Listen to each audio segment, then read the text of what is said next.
Streaming? There we go. Now we're streaming. All right, live as of 4 seconds ago. And it might take a second. Let's give it like a little time to adjust. I'm gonna pack up this bong. Do we got a lighter? Yeah, I have your lighter still. Six. The showversary episode. Showversary, dude. This episode called The Big Break. Let me just look on my YouTube, make sure this is playing properly and all that good shit. Word. I even brought my tattoo today too, in case we need it. Oh shit, we actually might have to bust that out. I'm so glad you brought that up. Oh, I'm so glad you brought that up. The OGs, we actually got all the OGs in the room right now, Dang, dude. The only matching set. A lot of people have said it. Y'all the only real ones who actually done it. And Gang. I gotta keep that in mind anytime I ever question your fucking. Even if we awesome don't you guys become are. friends, it's still fuck Vinny to the end. It's fuck Vinny. Yeah. That's what Heather said when Mariah got hers. Is that if like we ever split up, like it still says fuck Vinny, so it's like a play on both. Let me just make sure this is streaming though. I wish we had more room so I could actually wear the whole full dino thing. We were talking about I it don't know earlier. if this is actually streaming or not. I at least know it's recording, so boo-hoo if it isn't. But I can. I'm not seeing it for some reason on my channel. No, yeah, we're going. We're riding. Yeah, hell yeah. Right. Hell yeah, we live as fuck. We live as fuck. See, this is us, this is me looking at us live. Word. Look at that's a paradox, dude. When you show, that's how. Vinception. Vinception. Thanks, baby. And we got Mariah on the live edit today. So again, yeah, dude, this is the big break, and we're talking about 2 years ago today, how I, a Syracuse rapper, took second place in Battle of the Bands, motherfuckers. Westcott Theater. Westcott Theater, dude. What? It's the 4th of February. I don't know what day it is. Yeah, I don't really. It's the 3rd. You're going a little fast when you click, baby. Stay on each camera for at least 3 seconds. Okay. Even if it doesn't do what you want, it's okay. You'll get a hang of it. But so yeah, I think today is the 3rd or the 4th or something like that. May the 3rd be with you, I guess. Yeah. Now. Fuck, I want to talk about how I even got that gig for people who are wondering, you know, what's it, you know, everybody always asks me how do you get shows? How do I book gigs and all that shit? And they don't realize, like, I talk to the people. I sit at every show, and I find out who runs the shows. Right. And I talk to the people who run the shows. And I'm, you know, not only made friends with them, but I, you know, kept asking them how I got on and how I get on. And so every rap show or show music, any show at the Westcott Theater that really I felt would appeal to my demographic, I went out and I did my flyer dumps. Which actually is funny. I just saw yesterday. I still have probably 3,000 fuck mini flyers because I got 5,000. No, yeah, you printed. also invest a lot of money into those places too that you perform at too. You know, like I mean, yeah, whether you're bringing business to do their own performances and stuff too, you bring a lot to the table for those places. Yeah, but this is all prior to that. Yeah. You know what I'm saying? This was all the build to actually going there and like why I kept getting gigs at the Westcott Theater. Yeah. Also because I got second motherfucking place on that shit, boy. I still can't believe it because I remember when they started calling the winners and I was like, they called Sundrop Rise for 3rd place, who I thought deserved 1st. Right. And when they did that, I'm like, oh, fuck yeah, we're going to win. We're going to win for sure. And then they called us for 2nd, and I was like, okay. And then Atkins Riot got 1st, if my recollection's right. I don't know if they had a 4th or not. But yeah, I remember when everybody was standing around and they called Sundrop Rise, and I was just like, yes, we fucking won. We fucking won. But half the reason I wanted to do this podcast, I want to talk about some of the downs factors of all that. Like, yeah, it was cool and shit, but there's a lot of. Oh, dude, from like secondhand perspective, like it wasn't my show, but like it seemed like a scramble.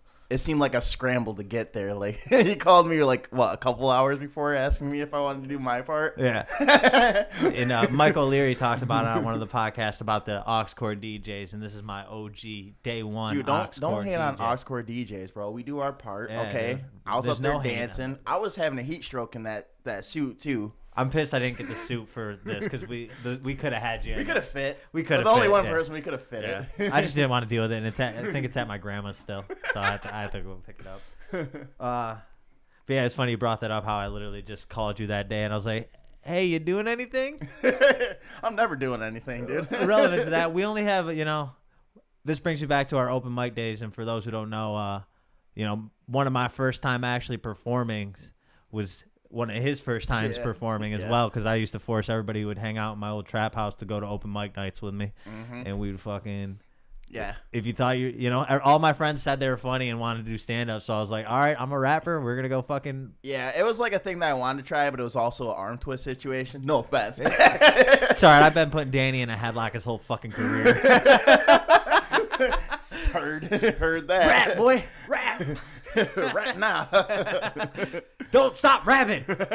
But no, eventually I do want to actually at least do one more when things open up from COVID and whatnot. I do want to actually like sit down and. Who is it? Brad. Girlfriend. I'll text her on the sidelines. I'll be like podcasting real quick. Yeah, podcasting. When she get out? No, she's at her parents' house. She's okay. She's trying to figure out when I'm. Okay. Yeah. Scoop dizzle.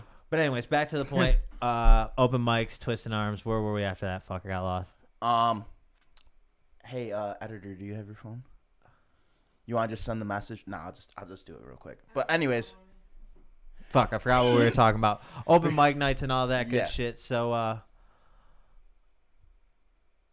lost train of thought. I'm sorry. Yeah, dude, fuck. Let's just go back to the big break. So I was originally supposed to go on, I don't know if you remember, at like 7 o'clock, and then it got pushed to 8 o'clock and 9 o'clock, because they kind of... One thing I don't like about the current music industry in general is that I think I only got second place, and I was second to last performer because I sold the most tickets. Right. And I think that's just kind of fucked up, because there's so many talented artists out there who actually, like I said, Sundrop Rise should have won that. Right. And that's just my opinion. Again, music's all opinion based in general, but yeah, fuck. I wish I could remember what my point was when we stremmed off from open mics. Oh no, I do remember. We were talking about stand up and shit, and how I wanted to. Yeah. This was the side thought I had was I want to do an It's Always Now stand up thing, like I was telling you earlier. Oh yeah. You were telling me about that, like a comedy bang, like. And this is my vision on that. You, Evan, Galley, each do a 15-minute with a little hosting in between. And like your call it your 45 live minute for your with genetics that you did, right? Kind of similar to that. Similar, but I would like an actual audience of at least 20 people. Yeah, like actually in the wherever you're doing it. Did you ever see the Dave Chappelle thing he did at his house? The 4-4-4-4-4 thing? No, but I saw the Kevin Hart thing that he did at his house. Yeah, the Kevin Hart thing was... Can we mention, like, all right, I got a little bit of a home theater in my studio. That man literally has a home theater. Yeah, with a like stage. A theater. He has a stage. It's in a his theater, house. dude. Like, he could perform. That's fucking wild. I'm so jealous, man. Dude, for your thing, we should all wear pajamas. Like, silk pajamas, dude. For our comedy things. Just like Kevin Hart, dude. Okay. Get some Dave pop. Chappelle's was outdoor. It was outdoor? I don't think he I did actually saw his that house outdoor, and I liked how it was. Like, he just got a stage built, and that's something I could do right here, and like we can maintain social distancing. Yeah, that sounds cool and all, but like provided weather and stuff, wind through microphones might be weird and stuff. No. I mean, we do outdoor shows all the fucking time, dog. Yeah. You know what I'm saying? I'm really not. And I've seen 2 outdoor stand-ups, and they were both really enjoyable. So, but yeah, the big break was an interesting show. We had Mariah and another female named Puddles hula hooping up with us, and I felt like that was a good aesthetic because they were both redheaded. Yeah. And I don't know why, just like I felt like the 2 redheads on stage hula hooping would just from a distance give a nice aesthetic. And again, another reason we had Jew in the suit is because, like, for those who don't know, the Westcott Theater is pretty big. It's a bigger stage, opposed to what I'm normally used to. I definitely took up more space, and I was more of a visual aspect. And that was the point that I really try to go for, because like a lot of performers have a whole band. Like, it also fed into your song with CJ, right? DJ Dino, hey Dino, beef stew, Dino right? on the track. I guess you can kind of think that Dynasty stands for or Dino stands for Dynasty, so it's not. But that's a fun play. Yo, Dino, which I never even thought about that. That made it mad fun, and I never even thought about that. But again, most bands take up the full stage, you know what I'm saying? And I didn't want to have to keep running across back and forth on the fucking shit, exhausting myself. So I like to add a nice visual aspect to my my show, because otherwise it's just me jumping around to MP3s, which that's what it felt like at like when we did the Genetics live performance. Outside of the weird audio quality, I felt like you guys were stuck in very one position. yeah, dude, like I could rap for you right now and I'll fucking jump around. Like it just won't, you know. It won't feel as much as you're not moving around. Yeah, you know what I'm saying? even though this is my same average crowd right here in this room. But yeah, man, that night was great, and it honestly really made a big difference for me in my belief of myself, because there were so many talented artists, and I sold I think 60 tickets to that event. Yeah, and that's another thing that I was thinking about earlier too. Like, that was CJ's first live performance too, wasn't it? Like, both of you guys. Oh, to my knowledge, that might have been CJ's first live performance. Yeah, because I remember. No, because that's a lie. Because both of our first live performance was Nick Stock. Oh, okay. But like around this area. Yeah, that was his first time. Yeah, that was his first time. Like for like a crowd of people that actually like are around him. Yeah, that was the first local performance I think he ever did. Because I was doing. Because we started with the open mics. My first actual show, for the people who don't know, was Nick Stock, which is 100 kegger, which is like a lot of death metal bands. I don't know why I was there. My buddy, a buddy from high school's dad owns the venue or runs the venue or the festival itself, and it's like a 3-day 100 kegger. I honestly, sorry Fuco, I don't recommend that shit though. Don't go to Nick Stock. Don't perform at Nick Stock. Don't do him like that.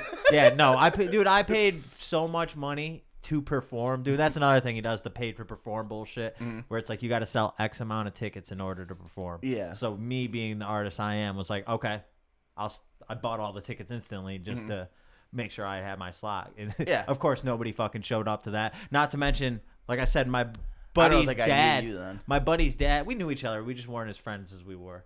But like I said, my buddy's dad owns the festival, so 90% of my friends got in for fucking free anyways. So right. So like, what's the point of selling your tickets at that point? Yeah. Right. But either way, that was a fun experience. Live and you learn. The whole fucking nines. Next was my show in Brooklyn that I did when I did Team Backpack. Yep, I heard and about Brody that. was with me at that one too. Brody's been on my side this whole fucking venture. We've had our ups and downs, but I love that kid, and I wish he could have been here today, but he's booked helping all the other artists. I love CJ too. I don't actually get to hang around with him that much, but I think he's a really cool dude. He does a lot, and that's the difference. Yeah. Like, you know, cool. Well, you're a busy guy too, you know what I'm saying? You guys are both very busy people. I'm not even saying busyness. I more mean like what he does for the team. You know what I'm saying? Yeah. It's his, you know what I'm saying? Like, and I always feel bad because like I didn't call Brad that day that we went and performed, and that was the thought I had. No, he went to that show. No, I'm talking about to Aux DJ. The reason I called you to Aux DJ is because I'm always free, dude. You were always free, and I know are willing to step up on stage. You've done it before. You did it at the open mics and shit. So especially I know in a dinosaur suit, people don't even know. Yeah, so that was one of the reasons I I got a hold of you, and I'm not gonna lie, dude. Still had stage fright. That's why I was like. But that's what makes you know. And same with Mariah. She's always willing to fucking videos and do the editing like she's doing now. Like members like that are what make me successful. Right, like you guys are my team. Like and CJ is one of those assets that is just like undeniably necessary. Yeah, has been since the day I met him, and I've always known that. And I love the kid to death. But yeah, dude, we killed it. We you know what's funny? We performed Rockstar. That's the first time Rockstar's ever been displayed, and I still haven't released that song.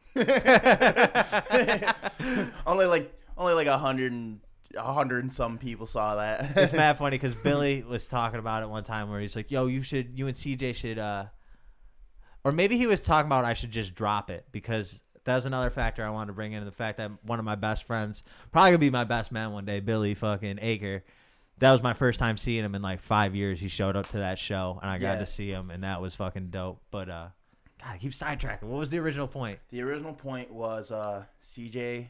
I love him. Good dude. And Rockstar. Oh yeah, he was saying, "Yo, you should drop a song going back and forth with CJ," but he also might have said you should drop that song going back and forth with CJ, which it was good. It was planned to be on Vinnie Madison.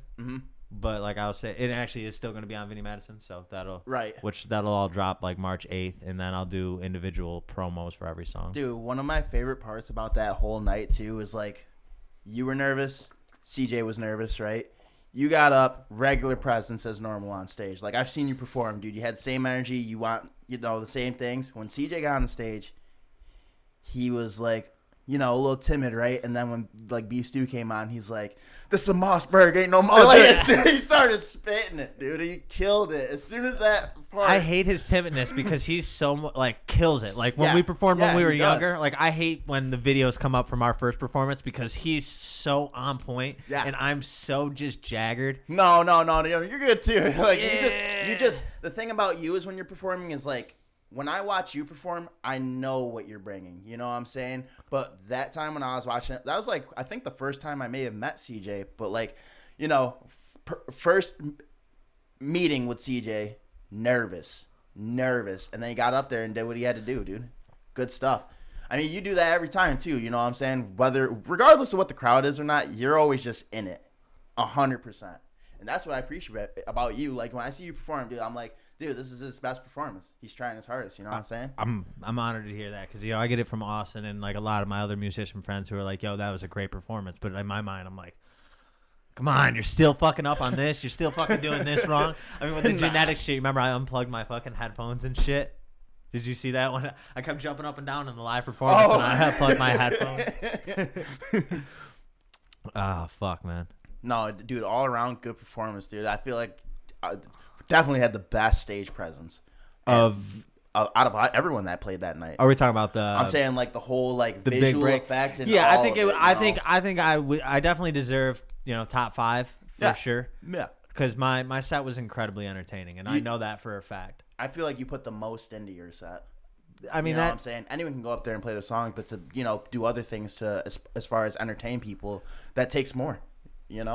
That's why I think I am where I am in my career, ahead of other talented musicians who are honestly deserve a lot more shine than I think I do. But the universe does. You get what you give, and I know I put everything I get into this shit, and that's why I get what I've gotten, and it makes me happy. Yeah.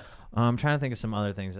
There's a factor I wanted to bring up about the the big break night that I told you about earlier, but I'm not sure if I'm got enough, if I'm humble enough to admit it yet, but the fact that I paid for a good 50% of the tickets for the big break show to give out to people, and a lot of them did not show up. Yeah, but you did still have a decent crowd of your own peoples. And the crowd was great in general too, of that whole, because it was a 50-50 like battle of the bands, but it also was like a cipher in a sense, to where nobody, I used to do the battle rap bullshit to where it was like, and how I've always seen battles of the bands in like movies and TV show where everybody's like, oh, fuck you, to where that was one of the best networking sessions I've ever had in my fucking life. Yeah.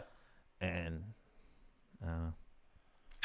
It was just a good night, and there was so much good fucking music. That was probably one of Eli's last live performances. You brought that up. I totally forgot Eli got to fucking jam out. And for y'all who don't know Eli, he was a homeless man who blessed play our shows sometimes. Yeah, he blessed our our corners with some vibes after a lot of shows. Similar to I remember standing next to Eli while he would jam, and I would hand out flyers. Yeah.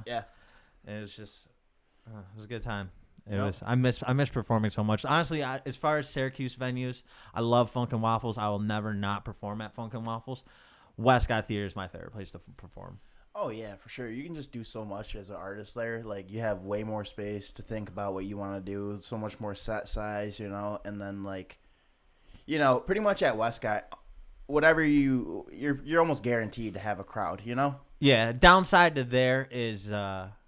Like that night, they wouldn't let me use my projector. I bought this projector that we use, thank God, for the podcast now for my live performances. Yeah, you're gonna do like some excision shit. Right? I've got to use it twice. Yeah, just I have a whole visual thing, made for my sets, and I've literally because I would have been in control of that, and that would have been like that has the same control over what you would need. You literally press play. Listen, press and play was hard, dude. Remember how hard it was? What's sick is I got this thing. I'll click on it. That little red X was. Pull up, I'm like, dude, we need the files, We need the files. That's been a classic moment over and over. So we need the files. That's another reason I started, doing what I do for Nick Nova. Me and him still got to talk about it, but one day I guess I'll classify myself as his manager. Yeah. But his first performance, I was with him. You came too. Yeah, Duh. yeah. That was good. That was good. I really enjoyed that. I made sure he had the files on his phone. I had the files on the flash drive. I emailed the files to the DJ. I went to the DJ before the set. I'm like, yo, you got my man's files, right, dude? Yo, there's still like a little bit of a hindrance with it, wasn't it? If I remember correctly. A file issue. It was with his buddy. Dude. His buddies that I wasn't like. Spooky. Spooky Boy. Yeah, Spooky Boy had some file issues, and and I don't mean to like bash on Spooky Boy at all. But it was his first show too. I'm pretty sure. So it's like this is the learning curve. You know what I'm saying, dude? Oh, go ahead. You go. I was gonna say shout out to that bar, dude, because we definitely got like between. Dude, I got like 10 drinks myself for like $35. Yeah, they didn't let us. They didn't let us come back though, which was kind of bullshit. You think Why not? Corona. Oh, okay. We weren't too. I feel like you weren't supposed to perform that night, but no. Well, one thing they did, the reason they did it at open mic and didn't like everybody who was performing that night was kind of scheduled to perform. Yeah. But we couldn't. King Cuomo's got this law. You can't promote. I like that, King Cuomo. King Cuomo. Yeah, you can't promote who's performing. Yeah. Yeah, or sell tickets to it. Mm-hmm. But they just paid entrance. Yeah, it's not tickets. You just had to pay. Yeah, to you get can't in. sell tickets in it. Yeah. It's just it's a donation. Fuck it, I'll donate. But yeah, that bar, dude, they had a lot of good talent though that night too. Honestly, there was at least like 3 people that I was actually impressed with. Too. I was impressed by a lot of the artists. Honestly, yeah, we kind of left after Nick played, but he did wicked good, and that was the first time I ever heard him. He's on my SoundCloud now. Sometimes that's young Nick Nova. We're gonna have him on the podcast soon. Me and him did a podcast, but I edited it like shit, so we scrapped it. Oh yeah. Shit, man. Tell me more about your feelings from that night, dude. From beginning to end, I didn't know I was doing it, and you called me like an hour before you showed up at the house with the dinosaur suit, dude, and I was like, yeah, I can do this, right? It was all well and dandy, right? I got the suit on, good deal, Figured out how to operate the suit, and then I got to that laptop, and I was like, oh, I don't know how to use a computer. And I was already on stage at that point, It was rough, dude. I wanted to drink. I remember all I had was this plastic visor. I just poured the water into the dinosaur's mouth. People loved that. That was shit. One of my favorites. They loved it. Dude. I love the gift that I made from this show too, with us all we're hopping all around. Fucking. That was one of the videos I got earlier. I remember driving to that fucking your guys' old apartment. Yeah. Then having to drive back to my grandma's to get the fucking battery pack for the suit. Oh yeah. It's not a good time without technical difficulties. There was so many technical difficulties, one after another, after another, after another, after another, after another. But that's literally almost every live performance. And I really wish Ian will come on the podcast one day and explain a controlled accident to the listeners, because you remember how he had those shows, festivals called a controlled accident. There's and I'm going to butcher it, but there's a philosophy behind the phrase a controlled accident. Yeah. And it's like basically where it's like, when you're a kid and you do something really fucking cool and your parents are like, oh, show my friend, show this person, show your aunt. And then you do it again, but you get kind of self-conscious, but you do it anyways. That's the controlled accident. Or it's like, you can do it, but you're like, It's when you accidentally do something great and people want you to do it again. Oh, yeah. And you don't know how to do it. You're like, it kind of just happened the first time. Yeah. It's like bottle flipping. When bottle flipping first came out, you know what I'm saying? Whoop, flip the bottle. They're like, oh, okay. It's a very good way to look at it. It's the controlled accident. You know what I'm saying? And Dude, I remember and it's that doing was a it huge thing. when on cue. Being able to do it on cue is being able to control the accident. And greatness is an accident. Nobody's ever, the harder I try to be great, the more I fuck up. But the more I just be, the greater shit I do. Yeah. And it's weird. Being you to the best of your ability makes you progress as far as you can. You know what I'm saying? You do it over and over again, and that just makes you better.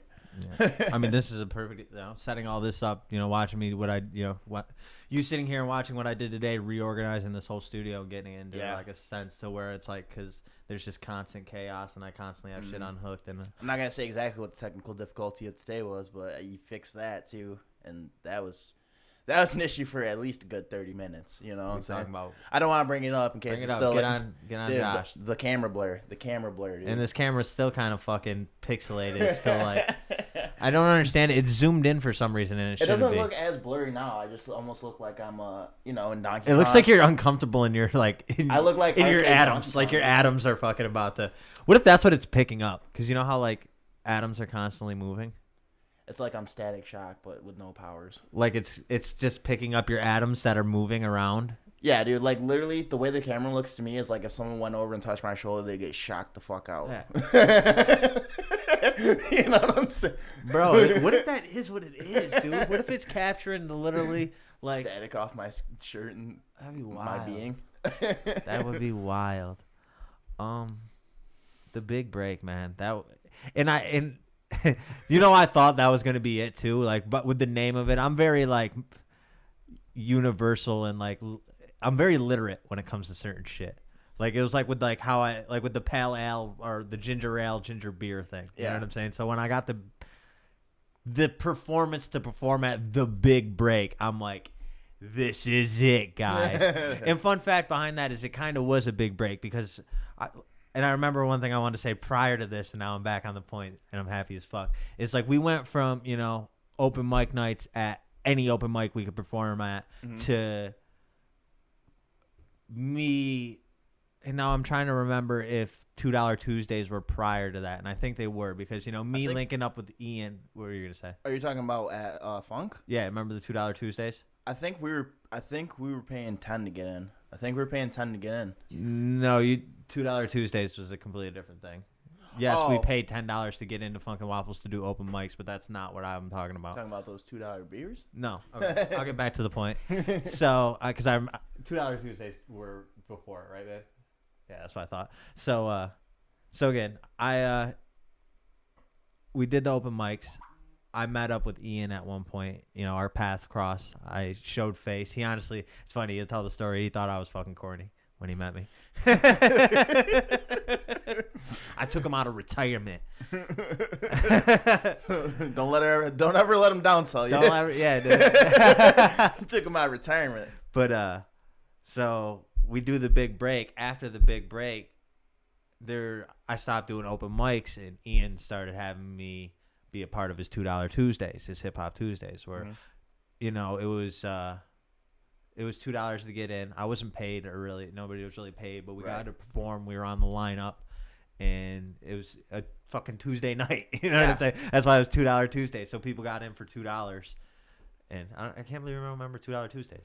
I don't know. I probably went to some of them. I know you did. I know you did. I've stood outside that Funkin' Waffle so many fucking times. It's not even funny. One of my biggest heartbreaks about the Cordy Fretman video is I wanted a scene of all of us out front of Funkin' Waffles smoking a cigarette. Yeah. Which even due to COVID, I'm still probably going to capture that scene at some point. Oh, yeah. Because there's a shot for Vinnie Madison that I need to get in front of an eatery that I'm probably going to just do at Funkin' Waffles. They like throw pickles at a window and they're like watching it race down, and I think I'm just gonna go to fucking do it there.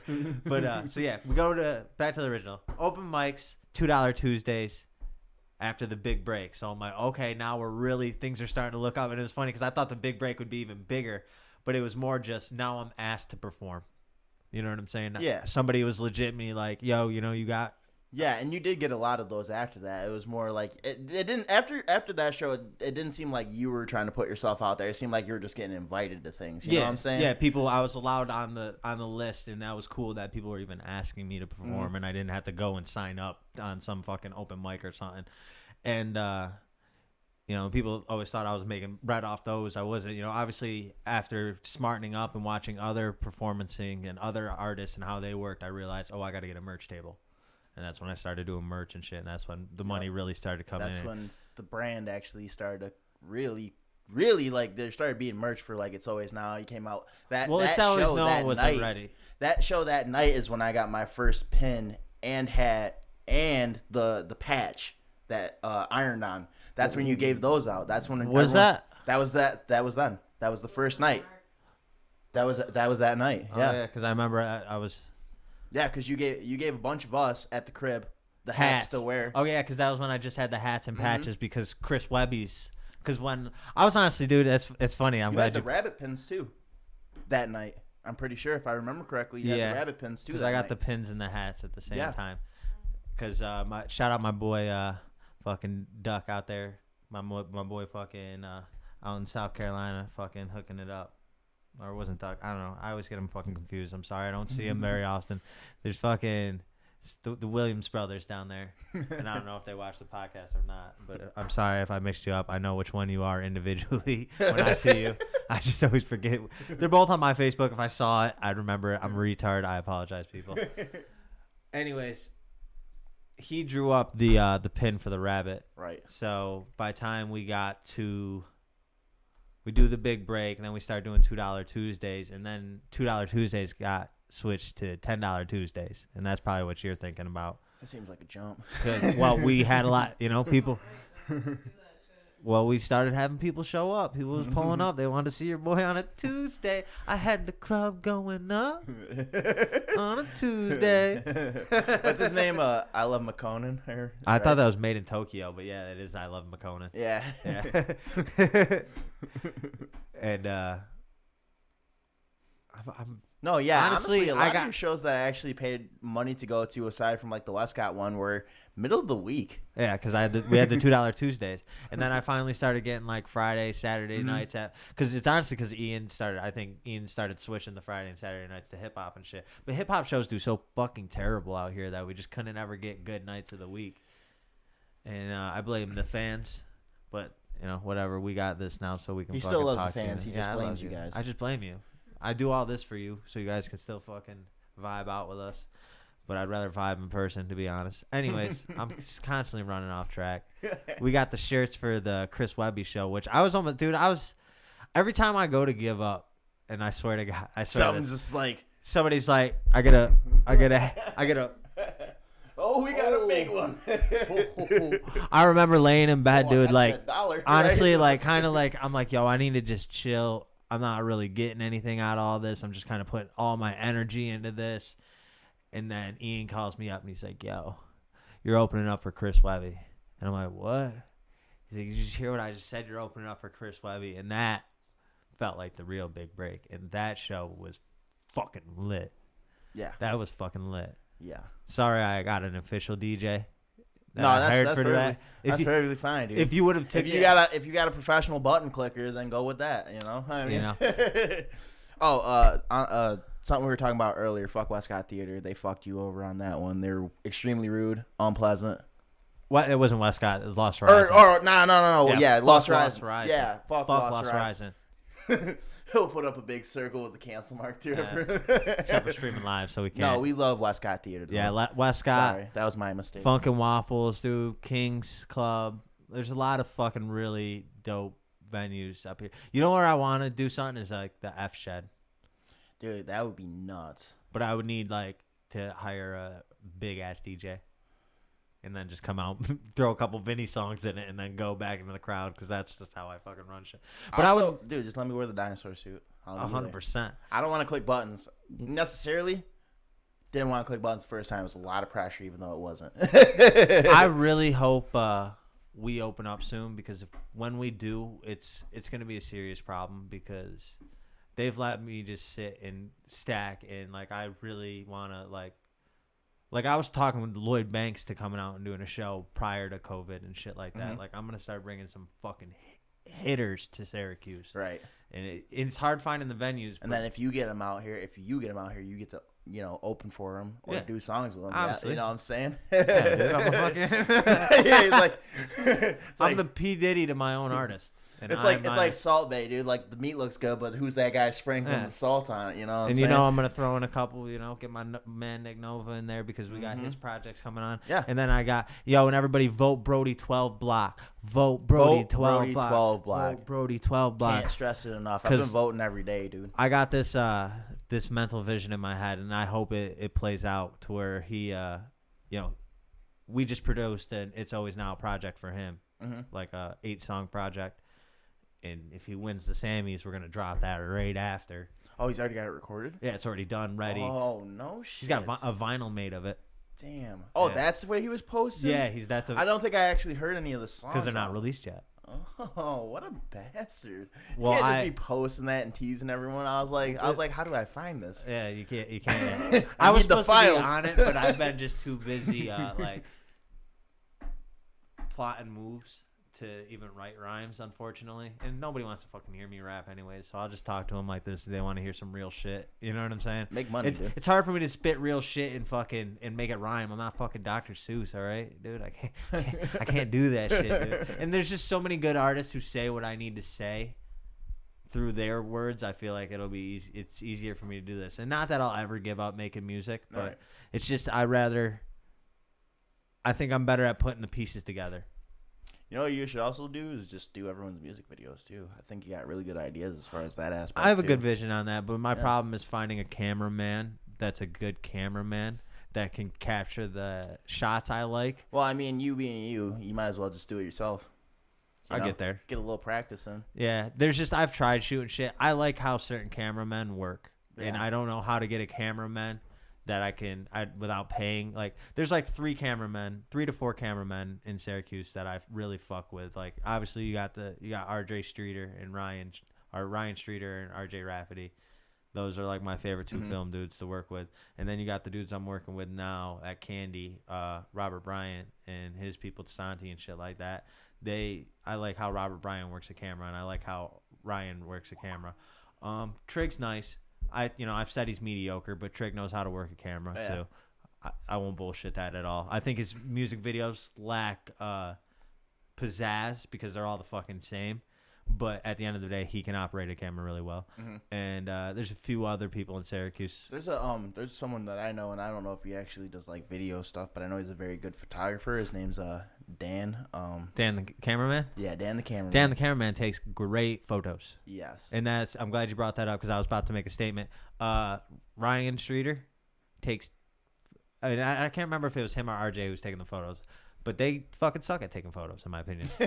They can't take good pictures. They take great videos. Cameraman Dan, dude. And I'm sorry, I'm gonna say this about my boy Austin, fucking at AGMT. His videos lack what his pictures have. Yeah, he really captures the moment in a picture. Like some of those pictures that he took of you Yeah. at Funkin' Waffles, dude. Those just are Every picture so he's at, good quality.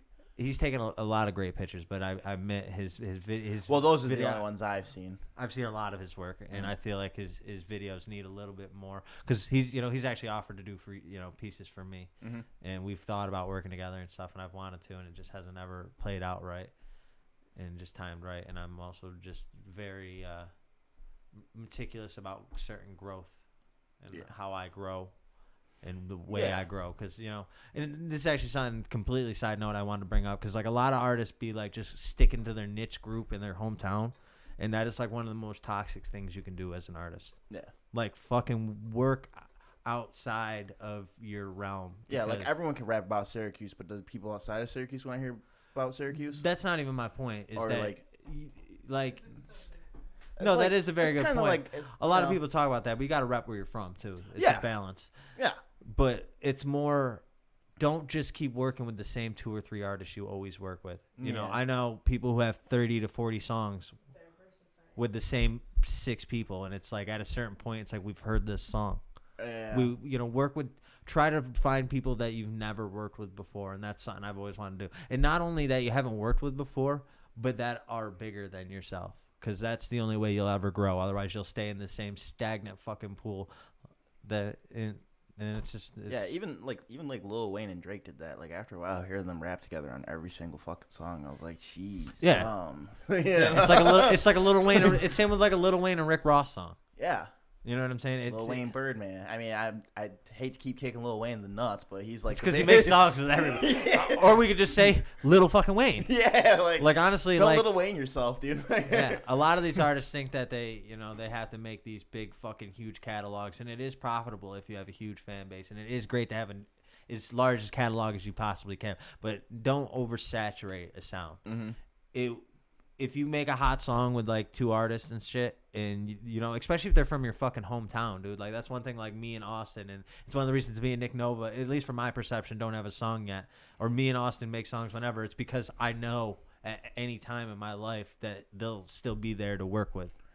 Yep. And I hope that doesn't come off like I'm pushing them to the side or anything like that. But I just know that, you know, when No, yeah, but respectfully, also, you do know that sometimes there is a certain person that you can just get it with. You know what I'm saying? Like, there's been duos the whole fucking timeline of music. You know what I'm saying? It's like Wayne and Drake. You know what I'm saying? Yeah, it's like Wayne and Drake, but it's also like Wayne and Drake. You know what I'm saying? But they have a nice balance to where they've also had a fucking 20-year music career of dropping music. So it's like, I don't know.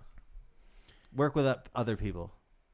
And, and this is all advice for myself too. Everything I say is just you never me know what you can create my with someone else. No, yeah. You know what I'm saying? Yeah. But fuck, I think we've talked about the big break enough for this to make kind of sense, and I'm excited for Mariah to let me know how she felt about clicking and flicking over there, and how. Okay. Yeah, dude. It's okay. Yeah, if you. It's really up to you. Yeah. If you perform You're an not mic'd inflatable, up, so we'll talk when off camera. But if you perform an inflatable suit, make sure you got a water bottle inside of it. Inside of the suit. Pro tips. All right. Much love, everybody. I appreciate you, Josh. Appreciate you, Mariah. It's always now, people. Thank you for tuning in. Gang, gang.